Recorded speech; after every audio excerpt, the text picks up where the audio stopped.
Okay. Assalamu alaikum wa rahmatullah. Welcome to another episode of the LDM Show. We're back with Brother Hamza. Assalamu alaikum, bro. Wa alaikum assalam wa How are you? rahmatullah. You good?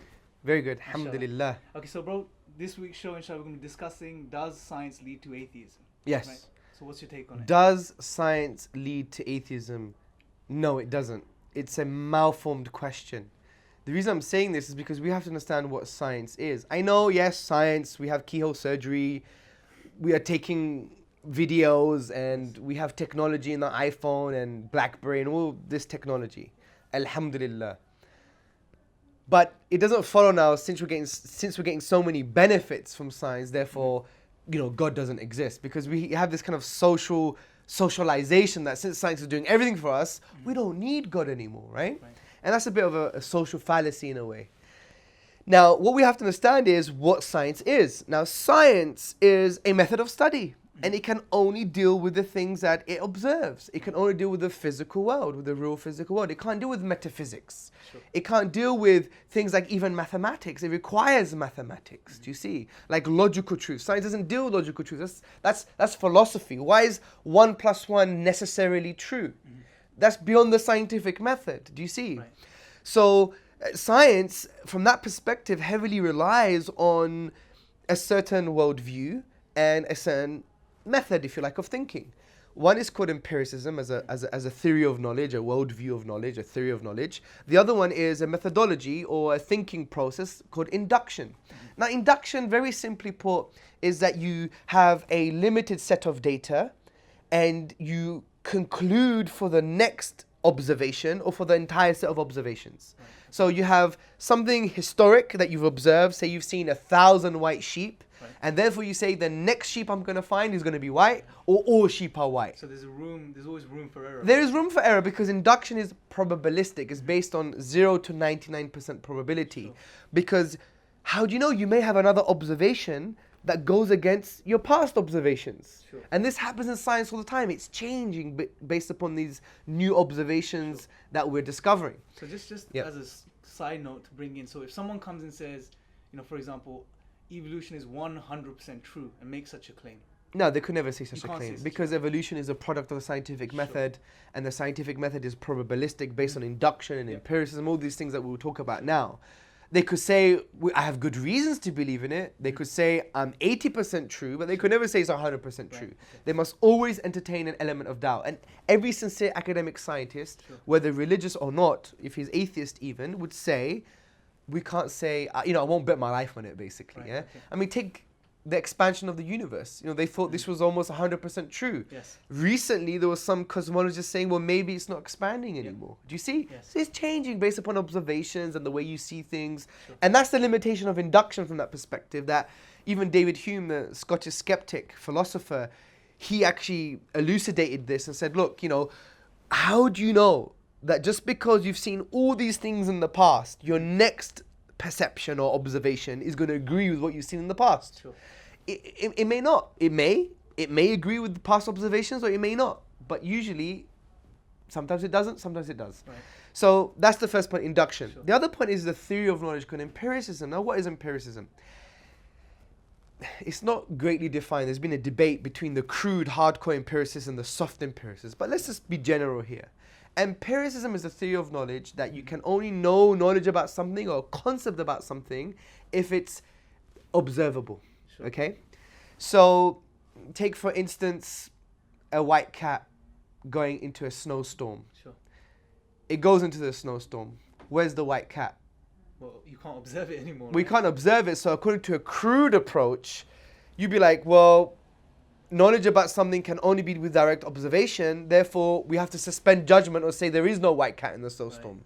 But empiricists recently have also changed the definition by saying, well, it could be indirect observation as well. Mm-hmm. So they would say, well, it's more likely to be in the snowstorm because it was heading that way. We have previous observation, sure, that's indirect, that leads us to the fact that the white cat is in the snowstorm. Now, the reason I'm talking about this is because if we understand induction and empiricism, we will realize, wait a minute, science can't even deal with the God question directly. Sure.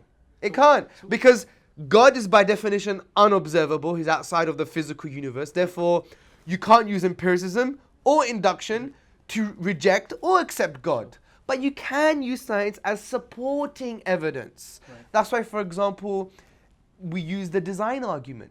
There are physical laws in the universe and physical constants that they have been placed within a narrow range of values that if they changed even by a hair's breadth, you would never have a life-permitting universe. We wouldn't be here. And that begs the question then, why are these laws and constants so Yes, finely tuned? exactly. Why they're so finely tuned. So we would say, well, you know what?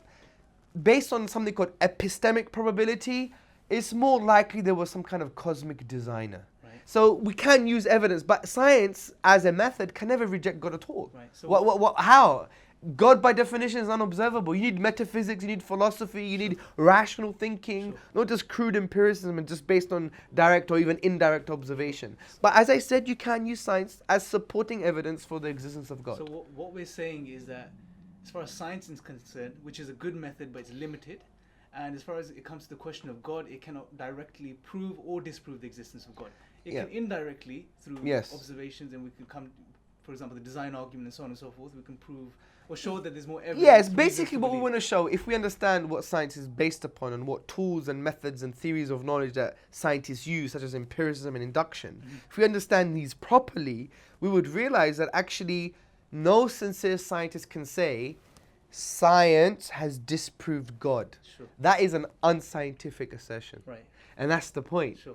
So we have to actually take this very serious into consideration, because you have the likes of Richard Dawkins, who basically says, you know, science leads to atheism. Right. But it doesn't. Yes.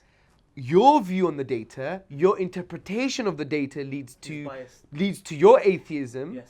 But someone could use the same evidence and actually allow it to lead them to theism. Sure. Now, I just want to address this final point.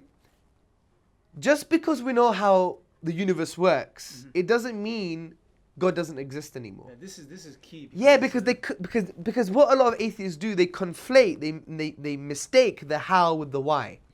For example, how do earthquakes happen? Yes. Tectonic plate theory, right? So we know the how. But do we know the why?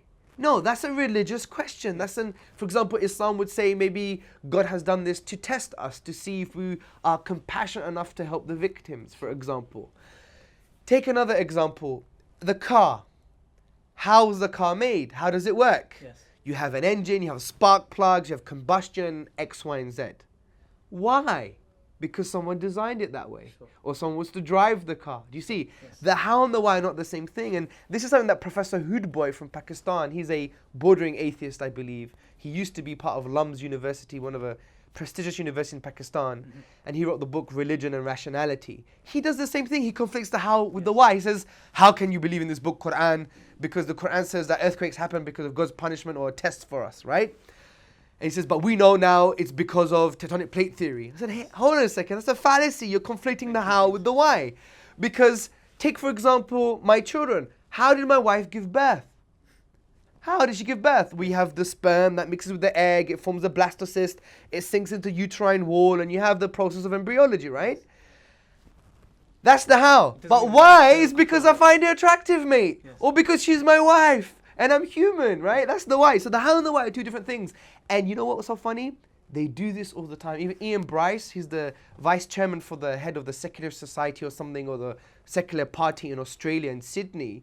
He did the same thing. He said, we know the four laws of nature. God doesn't exist. We appreciate the four laws of nature. And God uses them to bring about his will. Yes.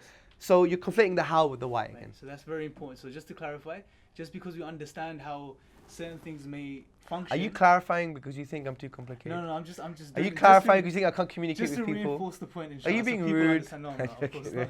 But just to end, inshallah, is what we're saying is just because we understand the process of how something may work, it doesn't mean there's no external agency in control of the whole process. Well, it doesn't negate the why. Okay, That's sure. the point. Okay. So don't mix the how with the why. Jazakallah khair, brother. No, anytime. Assalamu alaikum.